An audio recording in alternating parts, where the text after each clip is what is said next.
السلام علیکم ورحمۃ اللہ وبرکاتہ۔ بھائی تمہارے احوال سامنے آتے رہتے ہیں۔ ہاں، وقتاً فوقتاً تم موبائل فون کی گندگیوں میں مبتلا ہوتے ہو، اور اس کو ہلکا، میں سمجھتا ہوں اس کو ہلکا سمجھتے ہو، یہ بہت ہی خطرناک چیز ہے، بہت ہی زیادہ کہنا چاہیے کہ ایمانی کیفیات کو سلب کرنے والی چیز ہے یہ۔ بے شک اللہ کی رحمت سے نا امیدی تو نہیں ہے۔ گنہگار جب گناہ کرتا ہے، حکیم الامت تھانوی رحمۃ اللہ نے فرمایا کہ جس طرح خلاصہ پیش کرتا ہوں، وضو ٹوٹ جائے تو دوبارہ وضو کر لو، پھر باوضو ہو جاؤ گے۔ تقوی ٹوٹ جائے تو توبہ کر لو، تو توبہ گویا کہ تقوی کا وضو ہے۔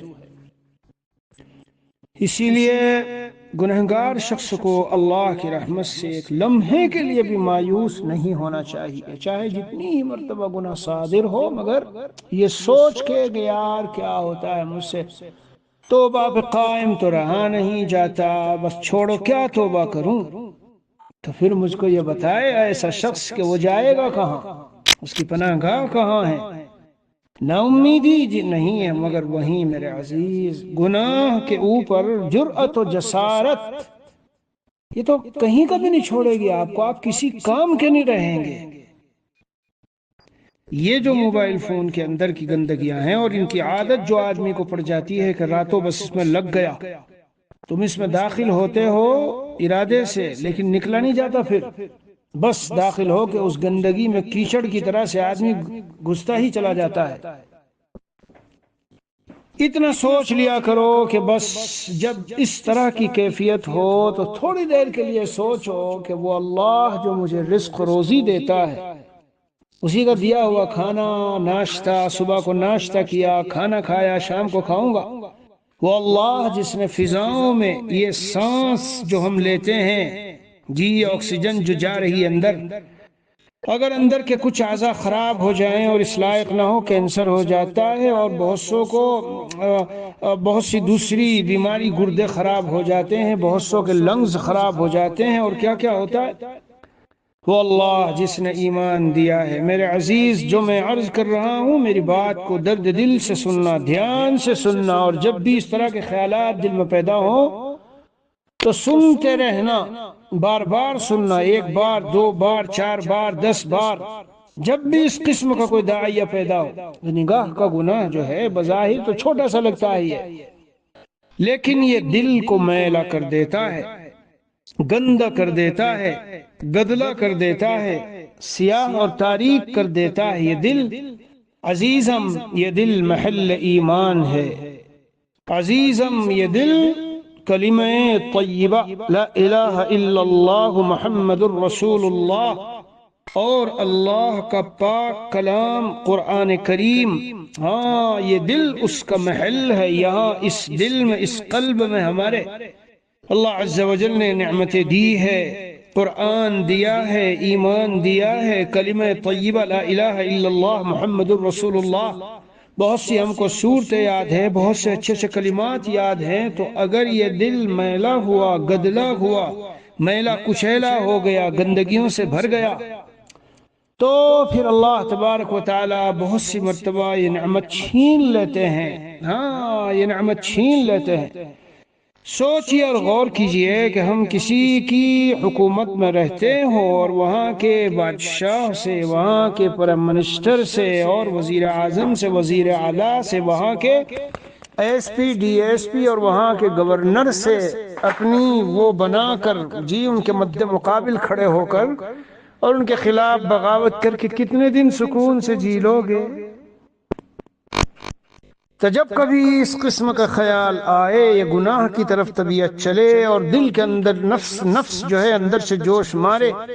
اور یہ تقاضا پیدا ہو، تو سب سے پہلے یہ سوچ لینا، جن نگاہوں سے میں یہ گناہ کرنے چلا ہوں وہ نگاہ مجھے اللہ نے دی ہے، جس دل دماغ سے وہ صحیح سلامت ہے، یہ ناجائز لذتیں میں اندر درآمد کروں گا وہ اللہ نے دی ہے، یہ صحت، یہ ایمان، یہ قرآن، یہ اپنی پہچان، یہ دین میں تو یہ سمجھتا ہوں کبھی کبھی کہ ایک مرد مومن جس کا اللہ پر ایمان ہو کیسے گناہ کی جرأت کرے گا؟ کیوں؟ آپ پوچھو کیوں؟ نیند کے وقت میں، رات کو سوتے وقت میں مثلا کسی کو گناہ کا تقاضا پیدا ہوا تو کم از کم یوں سوچ لے نہ معلوم میں نیند سے اٹھوں گا بھی نہیں۔ اللہ تعالیٰ کوئی ایسی مصیبت اور تکلیف ڈال دے، بہت سو کو ہے کہ نیند ہی نہیں آتی۔ اگر مجھ سے نعمت اللہ نے چھین لی، اگر یہ اعضاء جن اعضاء سے میں ناجائز گندی حرکتیں کر کے گندے مزے لوٹ رہا ہوں، ان اعضاء پہ کوئی بیماری اللہ نے مسلط کر دی تو کیا ہوگا؟ اول بھی اللہ سے ہمارا رابطہ ماں کے پیٹ میں، اور اخیر بھی جب قبر کی تنگ و تاریک کوٹھڑی میں سب چھوڑ کے آئیں گے، اور اس گناہ میں بڑی لعنتی قسم کا گناہ ہے، بڑی ہی ظلمت ہے، بڑی ہی تاریکی ہے، اور بڑی ہی خباثت اور گندگی۔ لعنت کا تو رسول اللہ صلی اللہ علیہ وسلم نے بددعا فرمائی ہے خود۔ اس لیے ڈرا کرو اس بات سے جب نفس اندر سے جوش مارے کہ میاں کدھر چلا ہوں میں، اگر اللہ عز و جل نے یہ میری نگاہیں کوئی ایکسیڈنٹ ہو گیا اور آنکھیں ہی چلی گئی، کدھر چلا ہوں میں موت کے وقت میں۔ ایک بات بہت قیمتی اور نکتے کی بتاتا ہوں تم کو، موت کے وقت میں بندے مومن سے جی زبان پر وہی جاری ہوگا اور وہی سب کچھ، اس کے تصورات، اس کے خیالات، اور اس کی کہنا چاہیے اس وقت کا جو استحضار ہوگا وہ ان باتوں کا ہوگا جو دل پر نقش ہے۔ جن گندگیوں میں تم تنہائیوں میں لگے ہوئے ہوتے ہو، ہاں اگر موت کے وقت میں یہی ساری گندی چیزیں اس وقت میں جوش مار کے ساری سامنے دل پر گھومتی رہی، چکر لگاتی رہی، اور انہی گندگیوں میں، زناکاریوں میں اور بدماشیوں میں اور خباثتوں میں وہی چلتی رہی دل دماغ کے اوپر، اور اسی حال میں دنیا سے موت آئی تو کیا ہوگا؟ میری بات دھیان سے سننا، ہاں یہ ایک فطری چیز ہے اور ایک فطری طبعی، کیا کہ دل پر جو خیالات نقش ہوتے ہیں، جو جمتے ہیں، خاص طور پر موت کے وقت میں وہ جمے ہوئے خیالات، ہاں یہ جو اس میں مناظر گندی چیزوں کے، زناکاریوں کے اور ادھر ادھر کی الا بلا کے، اور پتہ نہیں کیسے کیسے کارٹون اور کیا کیا لوگ بناتے ہیں اور کرتے ہیں، اور کتنی قسم کی دنیا بھر کی غلاظتیں اس میں بھری ہوتی ہے۔ یہ نظروں سے گزرنے کے بعد، یہ نظر جو ہے نا تو ایک راستہ ہے دل کا، یہاں سے گزرنے کے بعد یہ دل میں جاتی ہے اور دل میں پیوست ہوتی ہے۔ کہ اس طرح کی چیزوں میں لت پت ہو گئے، آدمی ذکر کرے گا، تلاوت کرے گا، نمازیں پڑھے گا، کیا اس کو مزہ آئے گا، کیا مزہ آئے گا، اور کیا اس میں روحانیت ہوگی، اور کیا اس کی نماز میں جان ہوگی۔ نماز پڑھ رہا ہے، خیالات وہاں ہے، تلاوت کر رہا ہے، دل دماغ وہاں ہے۔ ہاں اس لیے ایک روایت میں مکہ شریف میں چل رہا تھا تو کسی دوست نے وہاں بھیجی تھی، مدینہ شریف میں رہتے ہیں، کہ ایک شخص ہم میں سے ہی دین والا، ایمان والا، تہجد والا، نمازوں والا قیامت کے دن آئے گا، جبال تہامہ کے پہاڑ جیسی نیکیاں لے کے آئے گا،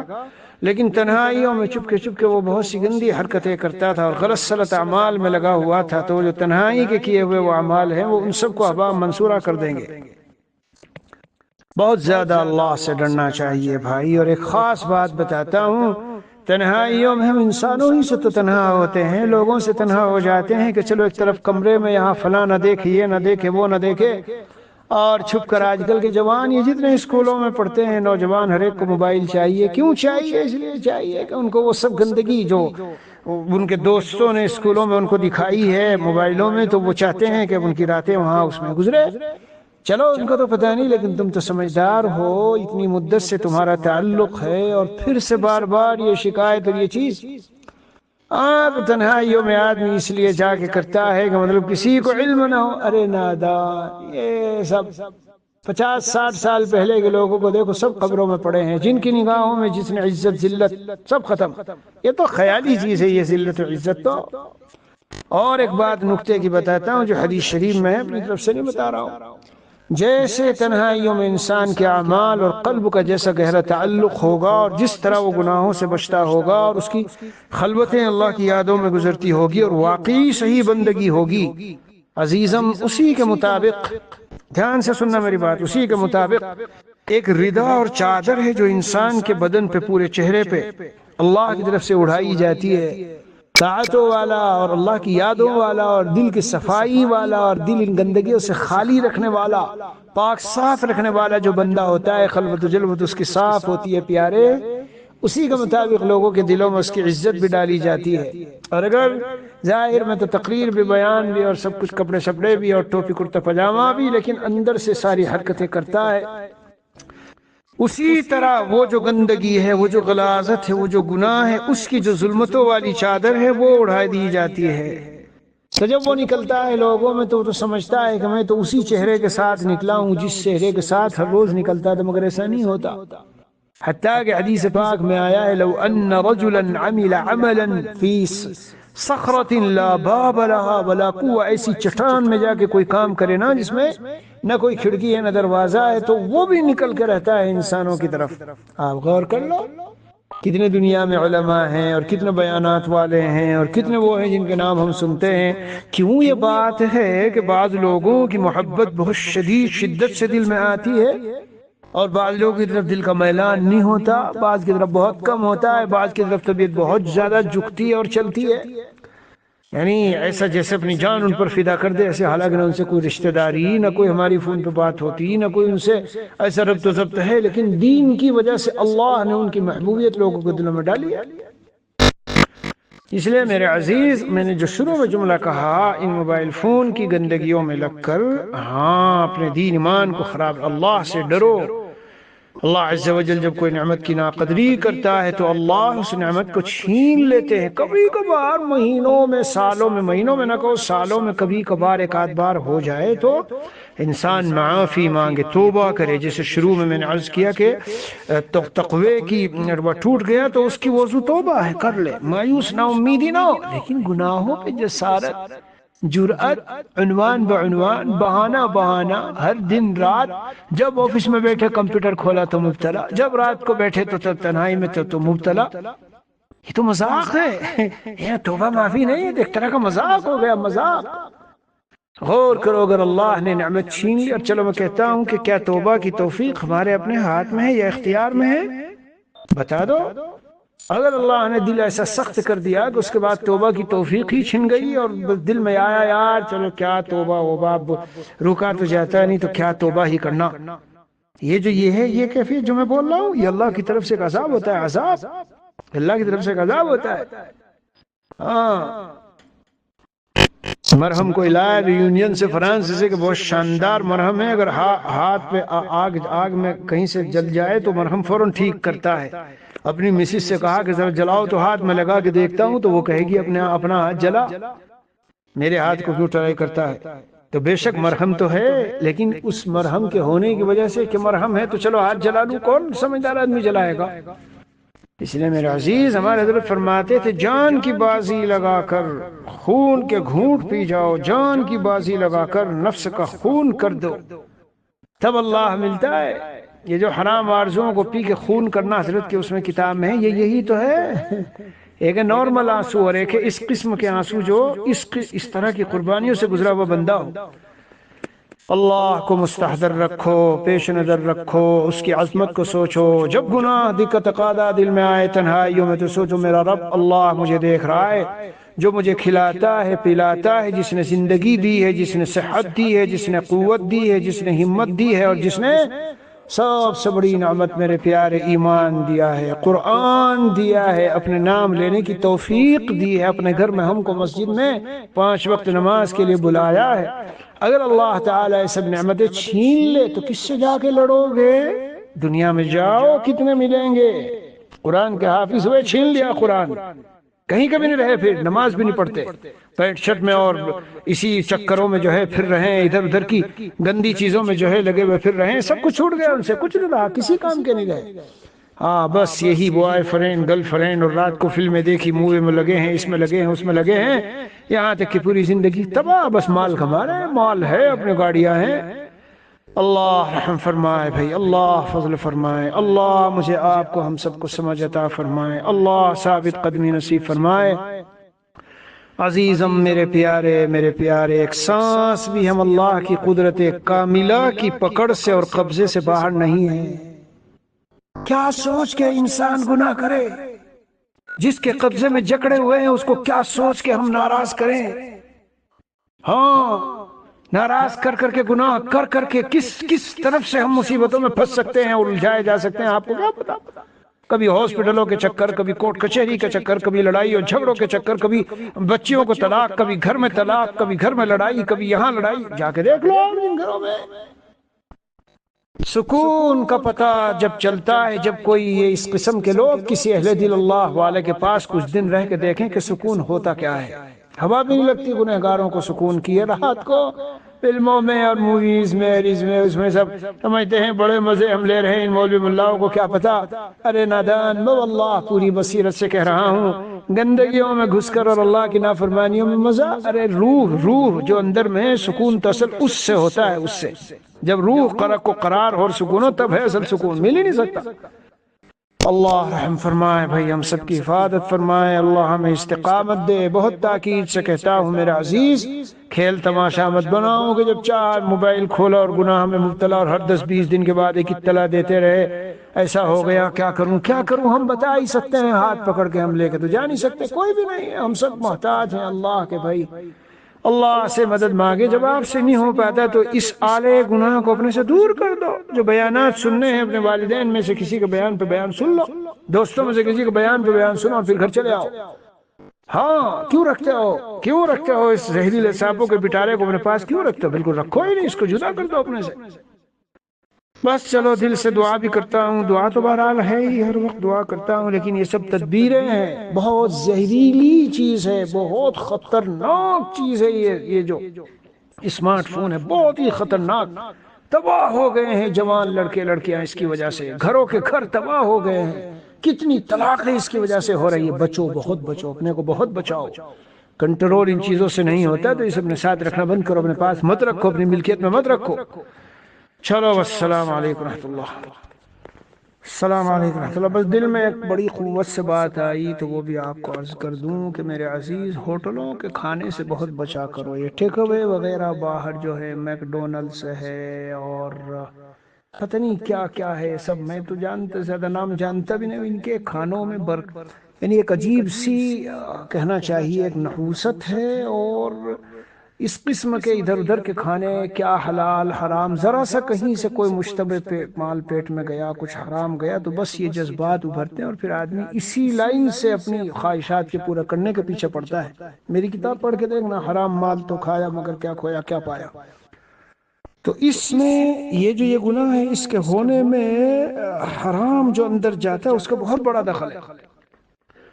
صاف ستھرے گھر کے بنے ہوئے صاف ستھرے کھانے ہوں اور پاکیزہ ہاتھوں سے بنے ہوئے ہوں اور بالکل مکمل طور پر حلال ہوں، ان کا اہتمام کیا کرو۔ مجھے لگتا ہے ٹیک اوے سے آپ کیا کھاتے ہوں گے؟ ہاں، بہت سے مسلمانوں کے اچھے صاف ستھرے گھر وہ ٹیک اوے ہوتے ہیں، یہاں ہیں جہاں ہم ساؤتھ افریقہ میں رہتے ہیں، لیکن ان میں تو ویسے ہی لوگ فاسق فاجر، نہ ان کا کوئی غسل ہے، نہ وضو ہے، نہ نماز کا کوئی ٹھکانہ ہے، نہ کچھ ہے، ان کے ہاتھوں سے بنے ہوئے۔ میں حرام نہیں قرار دے رہا، کبھی تم یوں کہو، لیکن ایک دل میں بات آئی کہ ان سب کھانوں کے اس میں زیادہ رہو گے نا تو کھا کے اندر میں طبیعت میں ایسے جذبات پیدا ہوتے ہیں۔ اس کتاب میں پڑھنا، اس میں پڑھ کے آپ کو پتہ چل جائے گا، بعض واقعات ایسے میں نے ذکر کیے ہیں، پراپر حرام نہیں، لیکن اس قسم کے مشتبہ جب اندر گئے پیٹ میں تو وہ کہتے ہیں کہ بس ایسا جی چاہتا تھا کہ طبیعت بس بے قرار اندر سے ہو گئی، نہیں خواہشات اتنی جوش مارنے لگی۔ تو اس میں بھی بہت بڑا دخل ہے، بس یہی خاص پوائنٹ تھا۔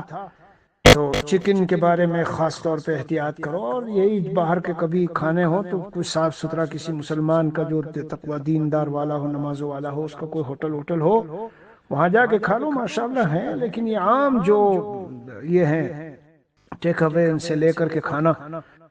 میں تو تم کو اگر بہت آگے کی بات بتاؤں، بس مطلب ہاں اس میں پھر یہ ہو جاتا ہے کہ بھئی اتنی زیادہ دین سخت بھی نہیں، میں تمہیں حرام نہیں قرار دے رہا ہوں، ہاں حرام نہیں قرار دے رہا ہوں، اور کچھ دل میں آیا تھا لیکن بس اسے چھوڑ ہی دیتا ہوں، مگر خاص اس کا بہت اہتمام کرو کہ پیٹ کے اندر لقمہ حرام نہ جائے۔ ہاں، کبھی تو دانستہ جاتا ہے، کبھی نادانستہ جاتا ہے، یہ بھی ذہن میں رکھنا۔ کبھی دانستہ طور پر کہ آپ جانتے ہیں یہ حرام ہے، کسی کا لوٹ لیا، چوری کر لیا، ہڑپ کر لیا، یہ تو ہے، لیکن دوسرے انداز سے بھی بہت سارے لقمے حرام پیٹ میں جاتے رہتے ہیں۔ ہاں پتہ ہی نہیں اب وہ کہاں کہاں چکن ذبح ہوا ہے اور کس کے اس سے ہوا. اسی طرح مہینے کی سیلری ہے، اب وہ کام جو ہے 6 گھنٹے کرتا ہے، 2 گھنٹے بیٹھ کے اس میں جو آفس میں کمپیوٹر پہ ہے تو اس کے اندر پتہ نہیں کیا کیا دیکھتا ہے، تو مہینے میں ہر دن کے 2 گھنٹے کے حساب سے تنخواہ کٹاؤ، وہ جو تنخواہ آ رہی ہے حرام ہے وغیرہ وغیرہ. اس سے بہت تباہی آتی ہے. لیکن خاص جو میں کہنا چاہتا ہوں، دوبارہ میرے ایک ذہن میں بات آ گئی تھی تو میں آپ کو عرض کر رہا ہوں کہ اس گناہ سے بچنے کے لیے کھانے پینے میں بڑی احتیاط چاہیے، ورنہ تم دیکھو گے جب ادھر ادھر کے کھانے تمہارے پیٹ میں جس دن جائیں گے اور جس دن اس طرح کی کوئی بات ہوگی تو اندر سے طبیعت بہت زیادہ خواہشات ابھرے گی اور بس کچھ مائل ہوگی کہ میں یہ گناہ کر لوں وہ کر لوں، اسی قسم کے گناہ میں. تو علاجوں میں سے ایک علاج یہ بھی، اس کو بھی ذہن میں رکھنا، اس سے جو ہے ہاں بالکل غافل نہ ہونا. ہاں پوری زندگی میں تو کہتا ہوں کہ ایمان والے کو حرام سے تو بہت ہی دور رہنا چاہیے، کیونکہ دعائیں ہی قبول ہونا بند ہو جاتی ہے. السلام علیکم و رحمۃ اللہ.